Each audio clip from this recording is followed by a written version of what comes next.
Oke, terima kasih. Jadi sore ini saya dengan Pak Sekda, kemudian Pak Kadis Pertanian, ada juga Kadis-Kadis yang lain, Kepala UPD lingkup pemerintah Kabupaten Sumba Tengah ya. Kita ada di lokasi embung irigasi Loku Jangi. Jadi poinnya begini, Pak Presiden Pak Prabowo Subianto pingin swasembada pangan kita dipercepat. Salah satu untuk mempercepat ya cara swasembada pangan adalah bagaimana kita memperluas areal tanam kita dan mengoptimalkan lahan yang sudah ada.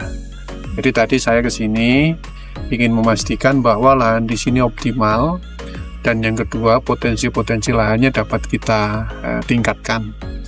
Tadi Pak Sekda, Pak Kadis menyampaikan kepada saya bahwa luas lahan sawah di Sumba Tengah sekitar 7.600 hektar.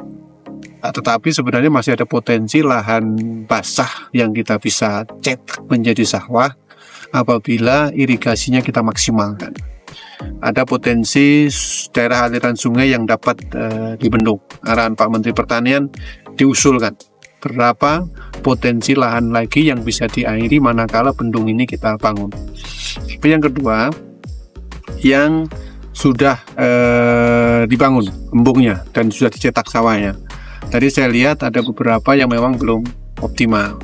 Tenaga manusia nampaknya perlu diperkuat dengan tenaga alsintan. Ya, jadi ini juga menjadi perhatian diusulkan karena lahan yang sudah dicetak kemudian ada airnya, ya, terus kemudian tidak ditanami pada saat musim hujan, ini mubazir. Jadi upaya yang dilakukan pemerintah menjadi tidak maksimal. Jadi saya berpesan kepada Pak Sekda mewakili Pak Bupati, ini segera dilakukan upaya-upaya.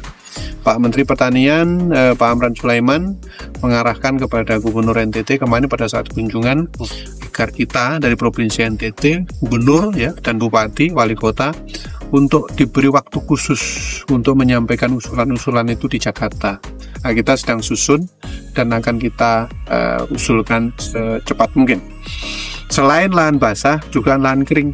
Jadi kita ingin swasembada beras, swasembada jagung, swasembada daging, swasembada garam. Jadi yang jagung itu kita mainkan dengan lahan kering. Lahan keringnya juga sangat luas. Kesempatan sebenarnya sekarang kita nanam. Karena ini musim hujan, ya, bulan Januari, Februari, Maret, April bisa panen. Kita juga masih terkendala terkait dengan alat dan mesin untuk melakukan penanaman. Kemudian juga alat dan mesin untuk melakukan pengolahan tanah. Jadi untuk Kabupaten Sumba Barat Daya tadi berpikir dibutuhkan satu paket teknologi benih herbisida. Jadi semprot herbisida biar cepat, kemudian ditugal, ya, kemudian diberikan pupuk dan selanjutnya panen. Bulog sudah diberi tugas oleh pemerintah untuk menyerap berapapun hasilnya, ya, dalam rangka untuk meningkatkan kesejahteraan petani. Di sini nilai angka kemiskinannya juga masih sekitar 30% dan sumber pendapatan masyarakatnya dari pertanian. Jadi kalau kita ungkit pertanian sekaligus ini juga bisa berpotensi menurunkan kemiskinan. Jadi ini upaya-upaya yang ingin kita lakukan, yang diharapkan oleh Pak Presiden dan pemerintah Kabupaten Sumba Tengah. Kita harapkan melakukan upaya-upaya itu dengan sangat serius, dengan memanfaatkan sumber daya yang mereka miliki, dan kemudian mengusulkan apa-apa yang dibutuhkan dalam rangka mempercepat swasembada pangan. Ya, saya kira itu bisa didokumentasikan. Ada embung, ada hamparan lahan yang sebenarnya bisa ditanami jagung, dan hamparan lahan sawah yang berpotensi untuk kita tingkatkan optimalisasi lahannya, produktivitasnya, IP-nya, dan lain-lain. Ya, terima kasih.